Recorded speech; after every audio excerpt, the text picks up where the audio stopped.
On to some big news coming in from the U.S. Former Alaska Governor Sarah Palin lost her bid to occupy the state's vacant seat in the U.S. House of Representatives to Democrat Mary Peltola. With this, Peltola is set to become the first Alaska native to serve in the House. She will also be the first woman to hold the seat. Listen in.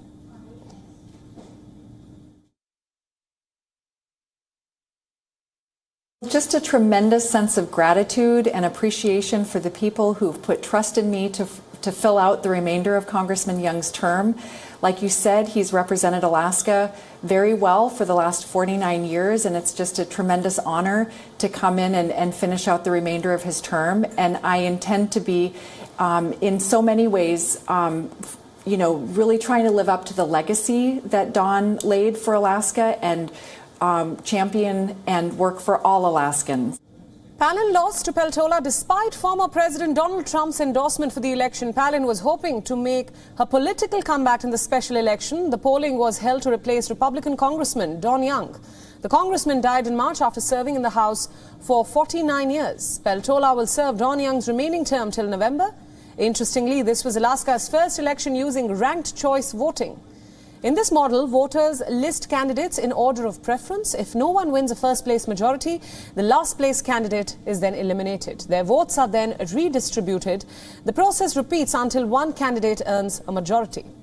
Peltola won 51.47% of the vote for Alaska's House seat, whereas Palin won 48.53% votes. Palin rose to prominence when she was chosen by the late U.S. Senator John McCain as his running mate in the 2008 presidential election. Palin, Peltola, as well as Republican Nick Bakich III, will all be on the ballot in the general election in November. The November vote will determine who is elected to the two-year House term. The three candidates advanced in the primary election earlier in August to earn a top spot on the ballot in the general election. Republicans had been widely projected to take control of Congress during the midterms. Peltola's win is a major upset. Trump has sought to reaffirm his grip over the Republican Party through selective endorsements of candidates in primary elections.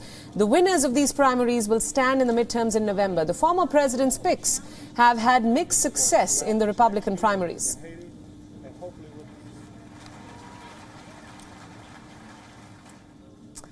And for more analysis, joining us now is our correspondent Susan Tehrani, who joins us live from New York. Susan, thanks for joining us. This was dubbed as Sarah Palin's political comeback. Help us understand what this defeat truly means for the Republican Party.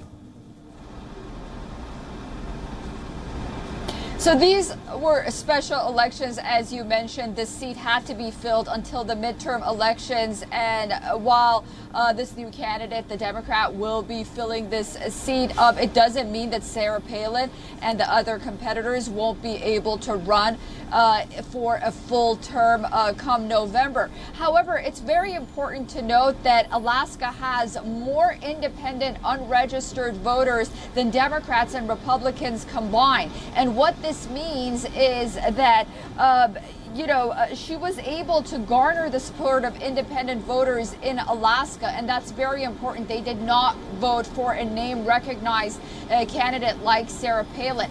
And it's also important to note that in these special elections, Democrats have been doing well across the country, not only in Alaska. And one reason for that is because of the recent Supreme Court ruling of Dobbs.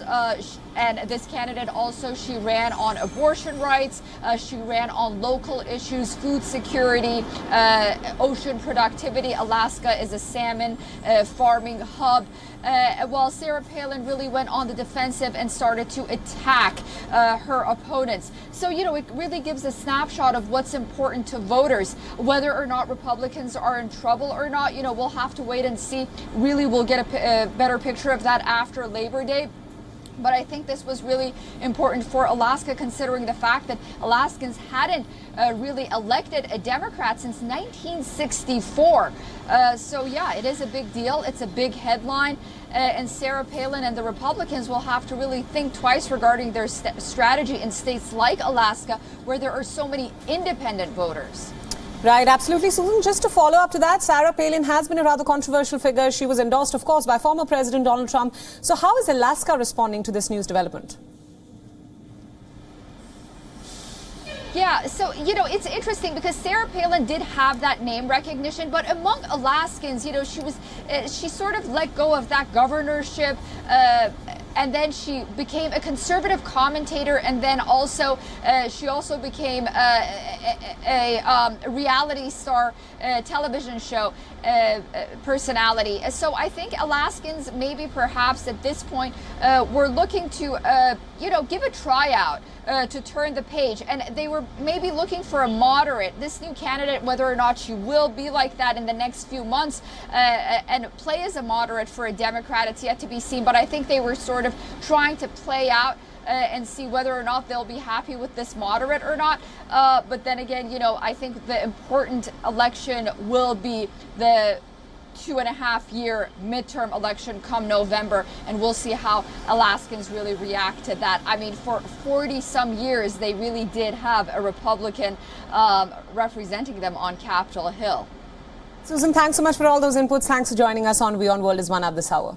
WION World is One is now available in your country. Download the app now and get all the news updates on the move.